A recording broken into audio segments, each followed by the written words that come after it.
Hey, welcome. It's Tony here at Talking Car Biz. In this video, we're going to discuss Plan B of the "What's my trade worth?"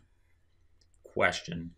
In a previous video, we talked about Plan A, and Plan A really was in and around, just to recap, building enthusiasm. Building enthusiasm for the customer, building enthusiasm for the car, building enthusiasm for the opportunity to do business with the customer. And the idea essentially was this: affirming the customer, that is, letting them know that you're glad that they asked the question instead of wincing or hesitating when the customer asks the question. What's my trade worth? That's a great question. I'm glad you asked. Tell me about it. You need to get excited about the car. I don't care what it is, the condition, the model, the level of quality, whatever it is. I don't care if you like it or not, you need to get excited about the car. We need trade-ins. I haven't been to a dealership yet that doesn't need more trade-ins and want more trade-ins. And so we need them, and we need you to get excited about every trade-in so that we can earn their business. Why are trade-ins so important to us? Number one, if they trade in, it means they bought another product from us. Number two is now we have another piece of inventory that we can turn into a profit center, that we can offer to our new guests. So it really keeps the ball rolling forward when we're taking trade-ins through the front door as opposed to going to the auction to buy a car that nobody knows the history of. So regardless of the quality of the trade-in, you need to get excited. Now, the questions that I have here are not mandatory questions. They're just thought starters, things that you can use to begin to generate the conversation. That's a great question. Tell me all about it. Well, it's a 2006 and I've got 80,000 miles on it. Great. Did you buy that new or used? You did. You bought it new. Wow, you've had it all that time. And then go into a conversation about their car and the condition of the car, right? This is not a checklist. This is a conversation. That sounds like a great car. We could really use a car like yours on our lot.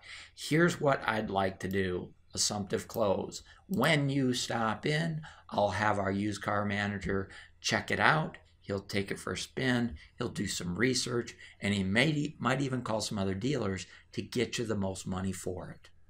That's what you want, right? That is a rhetorical question. I get it. The answer is always going to be yes, but you've got to get the little yeses early. When they say yes, when would you like to do that? Today or tomorrow? Close on the sale. Will 100% of your customers bite on that?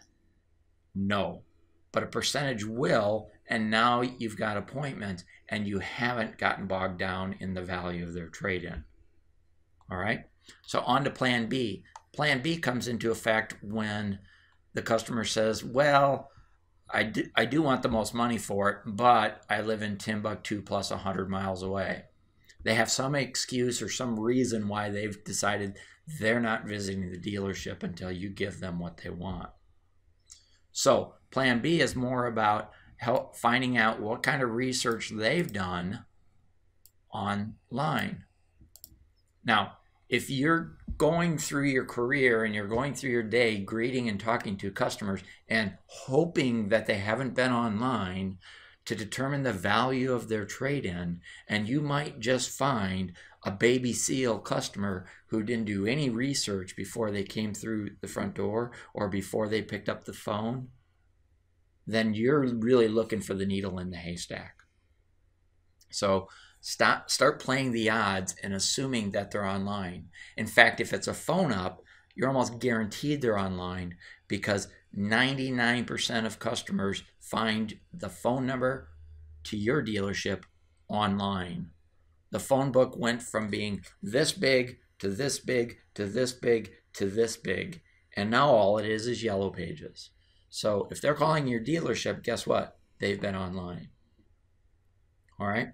So have you checked online to get an idea of what its value? It doesn't matter whether they say yes or no at this point. We're going to go on with this word track. I recommend you do using fair to good trade-in condition. This should get you close. We're usually in that range. Then, when you get here, assumptive close, we'll appraise it and make you an offer. When would you like to get together and do that? Today or tomorrow?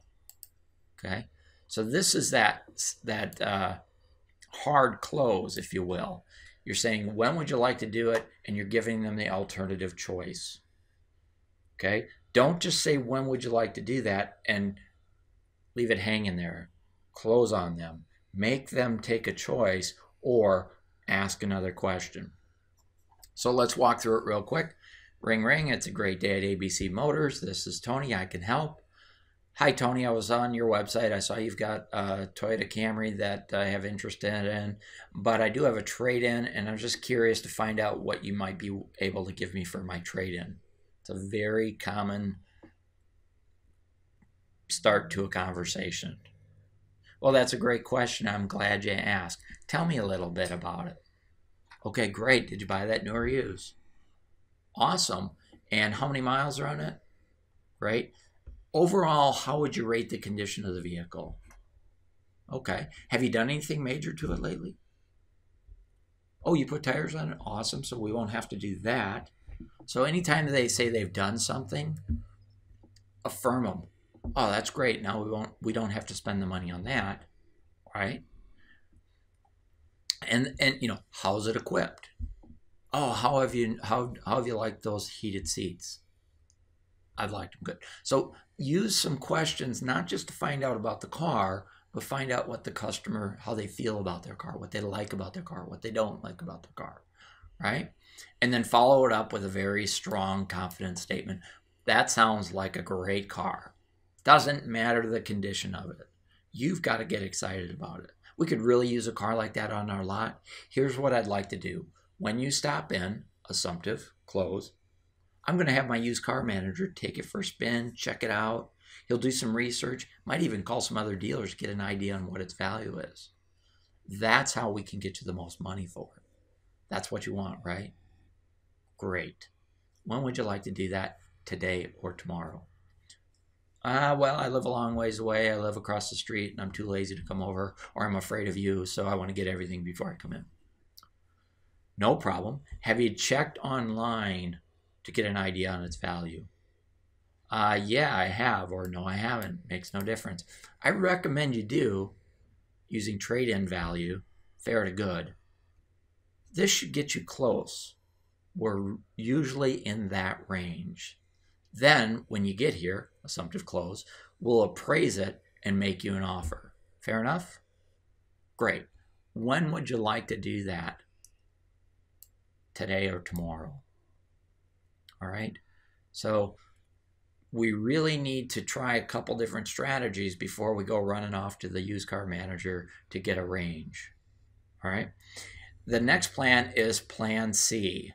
And Plan C I have named Take Pictures. And we'll talk about that in the next video, Plan C. So Plan C comes into play when the Plan B doesn't work for a percentage of people. But you can see what we're doing here is we have 4 different strategies for what's my trade worth. And we're whittling down the group of people as we move through the strategy. The number of people who are demanding that we go talk to the manager first. But if we never use A, B, and C, we're always going to use D. And therefore, we're always going to give numbers over the phone. Or we're going to be frustrated because our manager's not going to let us do that. So let's focus on Plan C in our next video. Thanks for tuning in. If you found that this information is helpful and you can use it, first thing I want you to do is practice. Second thing I want you to do is practice. And the third thing I want you to do is like this video and then subscribe if you'd like to continue to learn more from Talking Car Biz. I'm Tony with Talking Car Biz. Thanks for watching.